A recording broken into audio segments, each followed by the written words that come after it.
For a few seconds, the decision feels completely obvious. A baby bird is sitting alone on the ground, with no nest in sight and no sign of its parents anywhere nearby. The trees stand quietly overhead, and the little bird remains motionless in the grass, looking impossibly small against the vastness of the world around it. Everything about the scene seems to point to the same conclusion. It needs help. So you take a step closer. The morning air is cool, and the lawn is still damp from the night before. In the distance, a dog barks and a car door closes. But here, in this small corner of the yard, your attention is drawn entirely to one fragile life. You glance toward the fence and then up into the branches above, searching for any sign of activity. Yet there is no flutter of wings, no anxious parent rushing in, and no indication that anyone is watching. Naturally, you do what most caring people would do. You bend down and gently lift the bird from the grass. It weighs almost nothing. Its tiny feet curl around your finger, and its heart beats so rapidly that it's hard to believe something so small can hold such fierce determination to live. In that moment, everything feels simple. There is no mystery, no conflict, and no reason to hesitate. You found a baby bird that appeared to need help, and you helped it. Years from now, if you remember that moment at all, you will probably remember it only from your own perspective.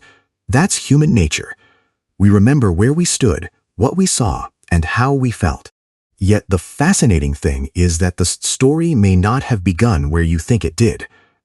While your eyes were fixed on the bird below, another story may have been unfolding above you, hidden among the leaves, tucked behind branches, and taking place in places your gaze never reached.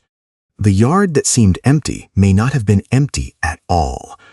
The silence you noticed may not have been silence, and the bird that appeared completely alone may not have been alone for even a moment.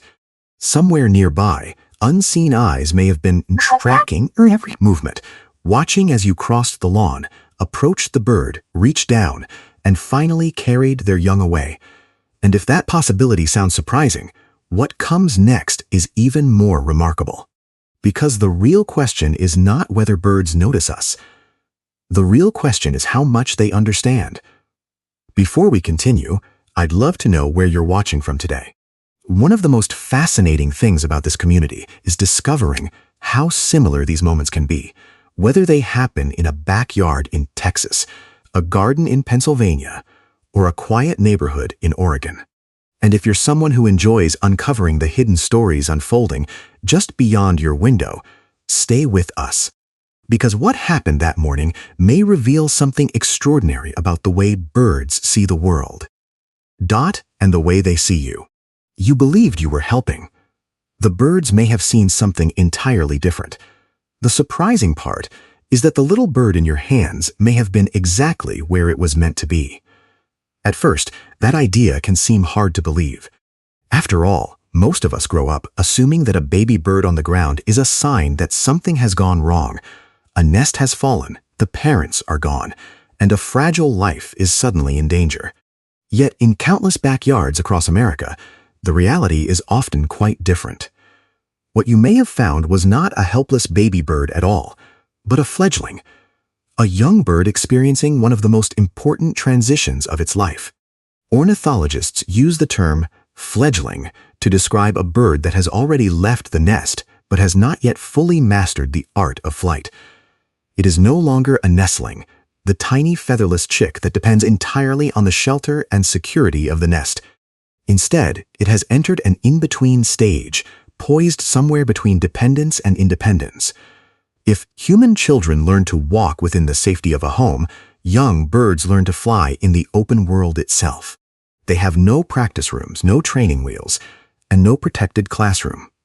Instead, the backyard becomes their school, the lawn their testing ground, and every branch, shrub, fence post, and flower bed a part of the lesson.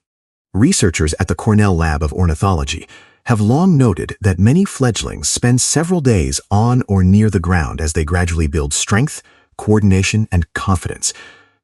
During this period, their flying abilities are often limited. Some can manage only a short flutter of a few feet, while others spend more time hopping than flying.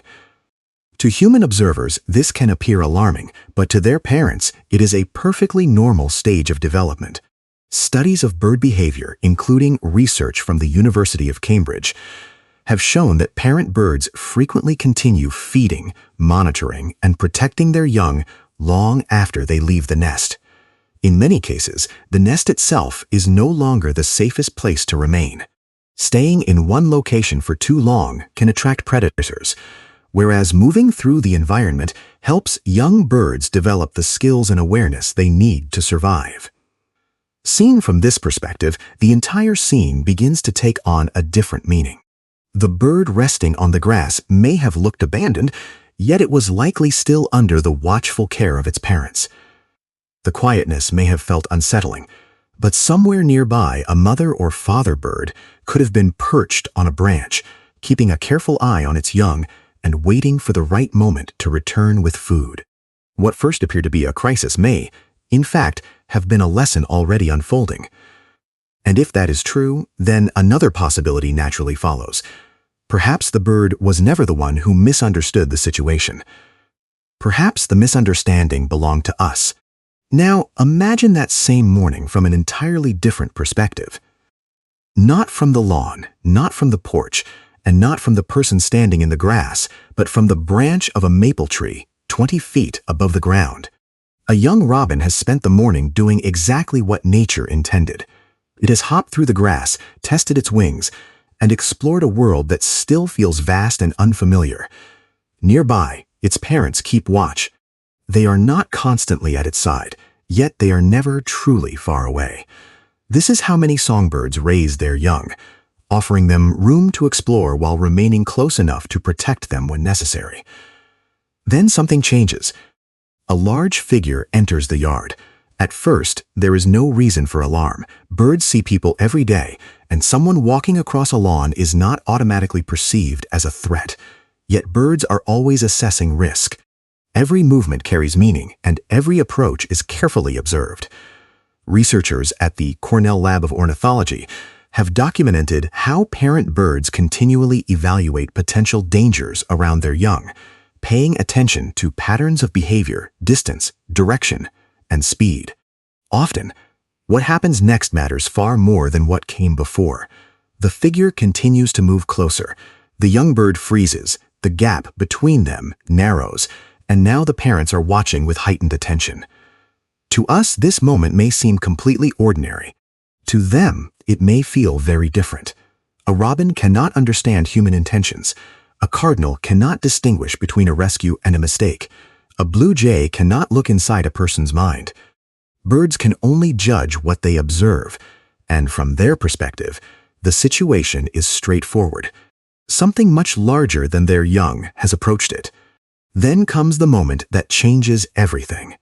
The bird leaves the ground, not by flying, not through its own effort, but because it has been lifted and carried away.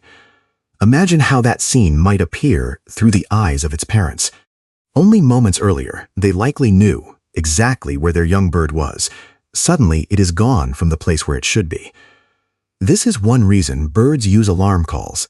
Studies of bird communication, including research from Princeton University, have shown that many species produce specific calls to signal danger.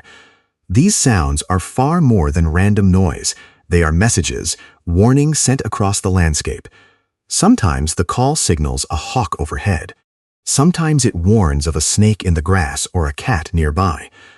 At other times, it simply announces that something unfamiliar demands immediate attention. What makes this system even more remarkable is that other birds often listen as well. Chickadees respond to cardinals. Nuthatches pay attention to chickadees. Blue jays seem to listen to almost everything. A single sensor's warning can spread across an backyard like a ripple across water. Most people never notice it, but the birds certainly do. Of course, not every parent bird responds in exactly the same way. Some remain hidden while carefully observing. Some call repeatedly. Others move closer to investigate, while some keep their distance and continue monitoring from cover. These reactions are part of what scientists call parental defense behavior. The objective is not courage for its own sake, it is survival. Protect The young evaluate the threat, adjust to whatever happens next, and this is the part that most people rarely consider. You saw a rescue.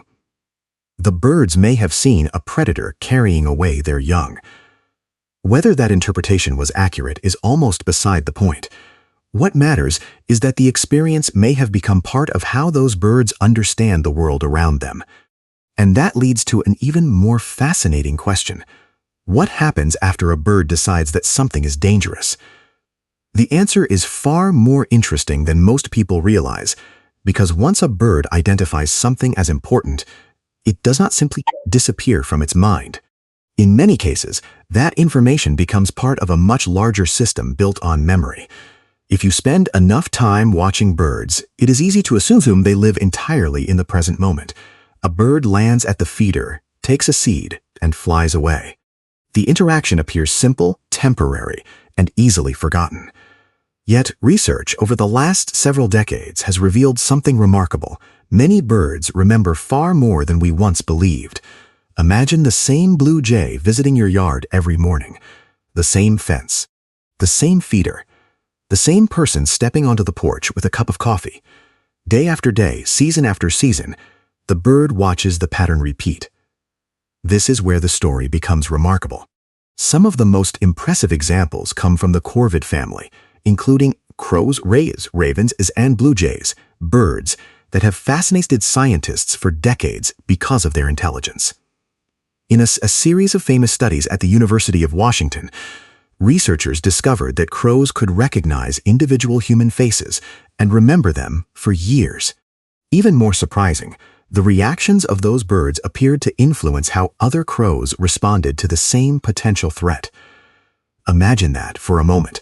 A bird encounters a person, evaluates the experience, stores the information, and its reaction may influence how other nearby birds respond in the future. It sounds almost unbelievable until you realize that birds depend on information every day to survive. Knowing where food can be found is important, but knowing where danger exists is even more critical.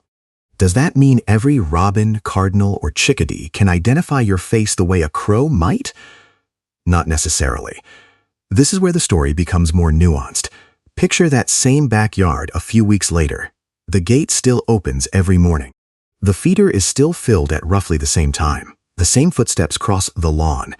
To us, these details barely register. To a bird, they may become part of a familiar map of daily life. Many species do not need perfect facial recognition to remember something important. Instead, they remember patterns, locations, routines, and repeated experiences.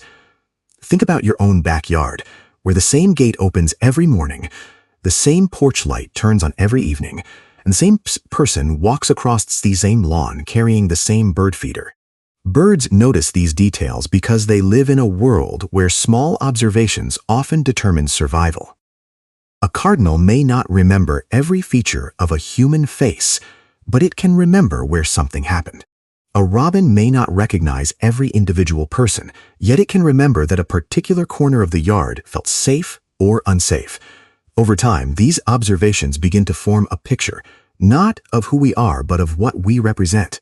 And this is where the story expands beyond memory into something even more fascinating: the sharing of information. Researchers studying bird communication have found that many species constantly gather information from one another. Birds listen to alarm calls, observe reactions, and watch where other birds choose to feed or avoid. Scientists often describe this process as social learning. One bird discovers something, and other birds pay attention. You can witness small examples of this in almost any backyard. A blue jay suddenly sounds an alarm. Within seconds, the feeder that seemed busy a moment ago grows quiet. Heads turn, wings lift. Birds that never saw the original threat react anyway.